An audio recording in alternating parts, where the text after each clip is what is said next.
On March 14th, 1952, a porcelain doll was pulled from the rubble of a burned-out antique shop in West Haven, Connecticut.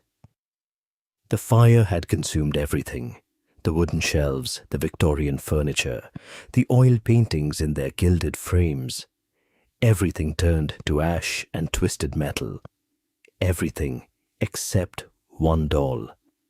She sat upright in the center of the destruction, her glass eyes reflecting the morning light, her white dress impossibly clean, not a single smudge of soot, not a crack in her painted face. The firefighters who found her said the air around her felt wrong, colder than it should have been. One of them, a man named Douglas Kern, refused to touch her.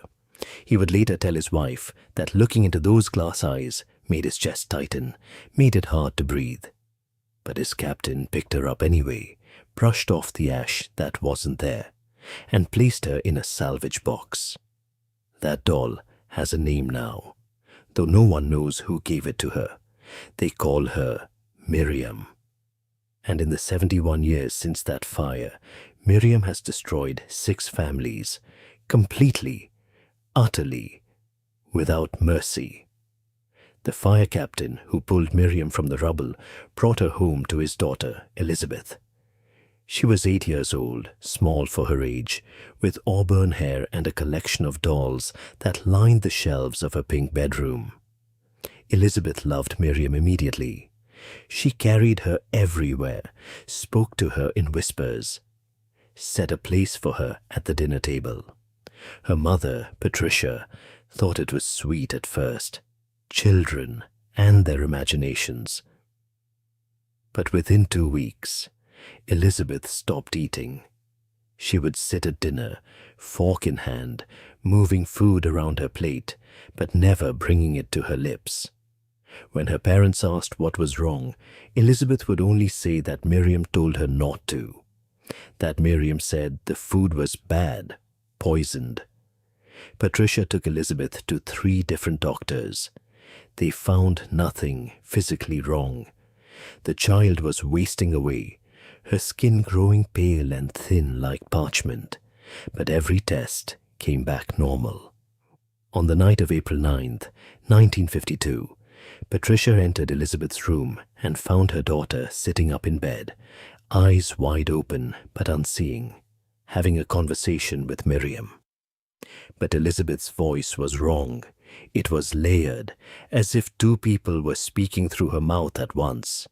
One voice was her daughter's, the other was older, raspier, filled with something that sounded like hatred. Patricia screamed. Her husband came running. Elizabeth turned to look at them, and in the dim light of the hallway, her parents swore her eyes had changed color, had become the same glass blue as Miriam's. Elizabeth died 6 days later. Starvation, the death certificate said. But her father knew better. He tried to destroy the doll, tried to burn her, just as she had survived fire before. But every match he struck went out. Every lighter failed. In his desperation and grief, he put a gun in his mouth. Patricia found him in the garage.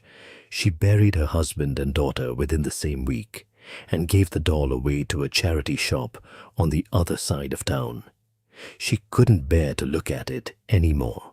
In 1959, a man named Victor Ashford bought Miriam from an estate sale in Hartford.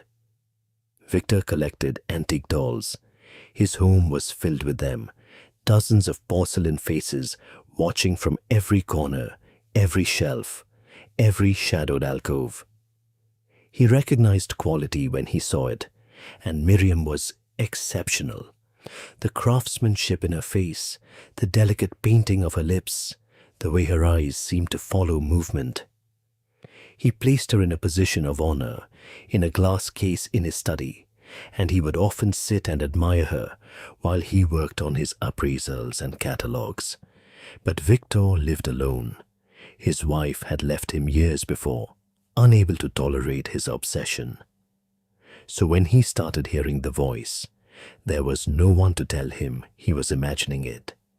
It started as a whisper, so faint He thought it was the wind through the old house's many cracks and gaps.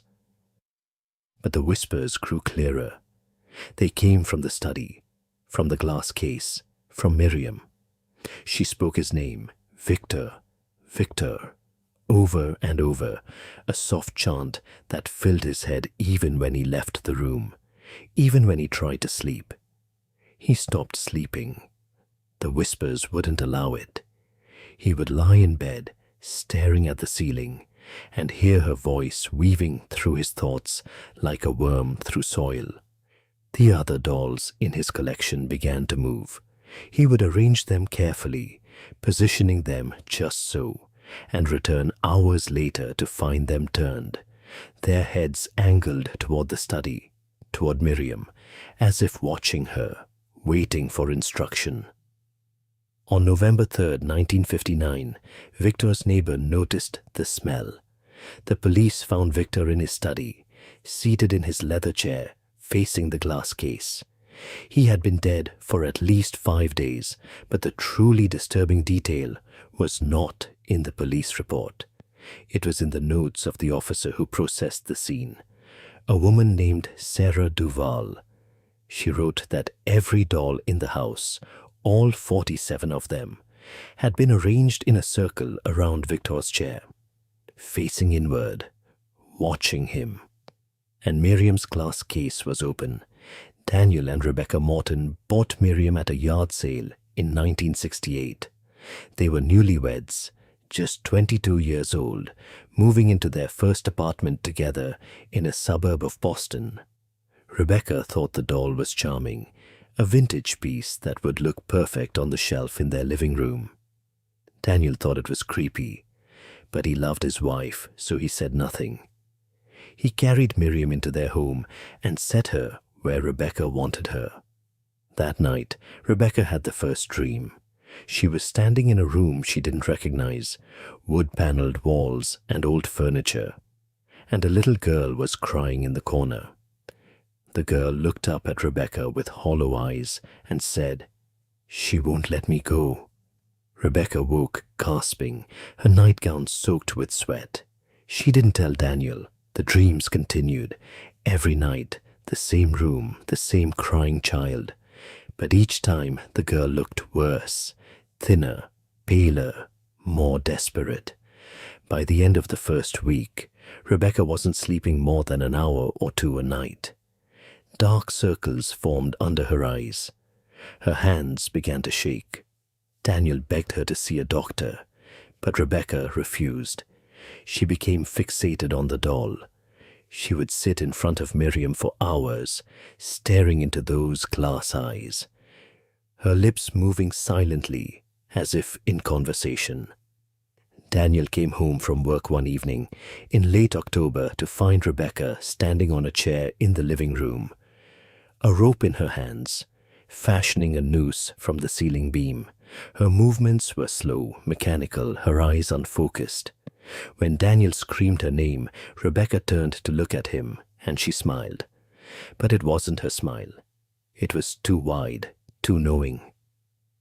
"Miriam says it's time," Rebecca whispered. Daniel tackled her off the chair, the rope falling loose. He held his wife as she sobbed, and when she finally fell into an exhausted sleep, he took the doll and drove 2 hours to dump it in a ravine outside Worcester. He threw it as far as he could into the darkness and sped away. Rebecca recovered slowly. The dreams stopped. Their marriage survived, though it was never quite the same. But 3 months later, Daniel received a package at his office. No return address. Inside, wrapped carefully in brown paper, was Miriam, unharmed, waiting. Daniel never made it home that night. His car was found wrapped around a tree on a straight stretch of highway. No skid marks, no evidence of mechanical failure. The police ruled it an accident. Said he must have fallen asleep at the wheel, but Rebecca knew better. And when she opened the trunk of the wrecked car to retrieve Daniel's belongings, she found Miriam sitting upright in the spare tire well. Her dress clean and white, her eyes gleaming. By 1983, Miriam had passed through 2 more families. The details of their destruction are less documented, buried in old news clippings and police reports that contradict each other. A house fire in New Haven, a murder-suicide in Providence. Each time, the doll survived. Each time, she moved on. Then, she came to the Brennan family. Margaret Brennan inherited Miriam from a distant aunt she had never met. A woman who died alone in a nursing home, leaving behind only a few possessions. The doll arrived in a wooden crate, packed carefully in yellowed newspaper from 1952. Margaret's son, Thomas, was 12 years old. He took one look at Miriam and refused to let her in his room. There was something about her, he said, something that made his skin crawl. Margaret laughed it off and placed the doll in the hallway, on a small table near the bathroom. That was her first mistake. Thomas began wetting the bed. He hadn't done that since he was 4, but now, night after night, he would wake up soaked and terrified, claiming he couldn't move, that something had been sitting on his chest, pressing down, making it impossible to breathe. His younger sister, Lily, only 7 years old, stopped speaking completely. One day she was a normal, chatty child, and the next she was silent, communicating only through frantic drawings she made with crayons. Drawings of a woman with no face, drawings of children with X's over their eyes, and always a doll in the corner of the picture, watching. Margaret's husband, Frank, grew paranoid. He installed new locks on all the doors, then installed cameras, then stopped going to work because he couldn't shake the feeling that something terrible would happen if he left his family alone. The family began to unravel like a thread pulled from a sweater. By December, they were barely speaking to each other. The house felt wrong, the air heavy and oppressive, the shadows too dark, even in the middle of the day. On Christmas Eve, 1983, young Lily walked into the hallway, picked up Miriam, and carried her down to the basement. When Margaret found her an hour later, Lily was standing in the dark, holding the doll, whispering something over and over. Margaret turned on the light. Lily looked up at her mother and said, in a voice that was not her own, "She says, you're next." Margaret grabbed her daughter and ran. She left everything, the house, the furniture, Frank. She took Thomas and Lily and drove to her mother's house 3 states away. She never went back. Frank was found 2 weeks later by a concerned neighbor. He had hanged himself in the basement, directly above the spot where Lily had been standing. And Miriam was gone. No one knows where Miriam is now. Not exactly, but there are rumors, stories that circulate on forums and in whispered conversations among collectors and paranormal enthusiasts. Some say she resurfaced in the early 2000s, sold on an online auction site to a buyer in Oregon. Others claim she was spotted in a thrift store in Vermont, sitting innocently among stuffed animals and board games. A few people have come forward claiming they owned her, that they experienced the same horrors, the same slow destruction of their lives and families. But none of them can prove it. None of them kept the doll. They all got rid of her, passing her on to the next unsuspecting victim, continuing the cycle. There is one account that stands out. In 2019, a woman named Jennifer Marlowe posted a series of videos online, documenting what she claimed was a cursed doll she had purchased at an estate sale. The doll in the videos matches every description of Miriam. The same porcelain face, the same glass eyes, the same white dress, impossibly clean.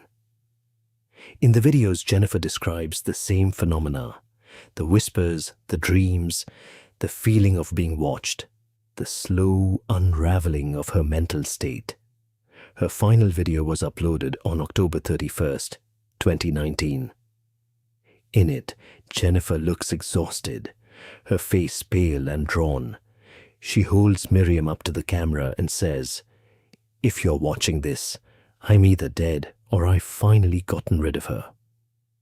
If you ever see this doll, if you ever come across her, I'm begging you, don't take her home, don't even touch her.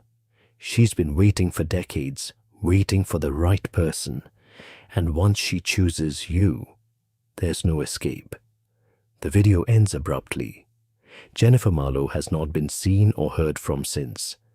Her social media accounts went dark. Her apartment was found empty, cleared out, as if she had left in a hurry. And Miriam, of course, was gone. The question isn't whether Miriam is real. The question is where she is now and who has her. Because somewhere, in some town, in some unsuspecting home, she is sitting on a shelf, waiting, watching, choosing her next family to destroy. Maybe she's in a thrift store, her painted face smiling at customers who pass by. Maybe she's in a cardboard box in someone's attic, forgotten but not gone. Or maybe, and this is the thought that should keep you awake tonight, maybe she's already found her next victim. Maybe the whispers have already started. Maybe the dreams have already begun, and maybe, just maybe, there's nothing they can do to stop what's coming.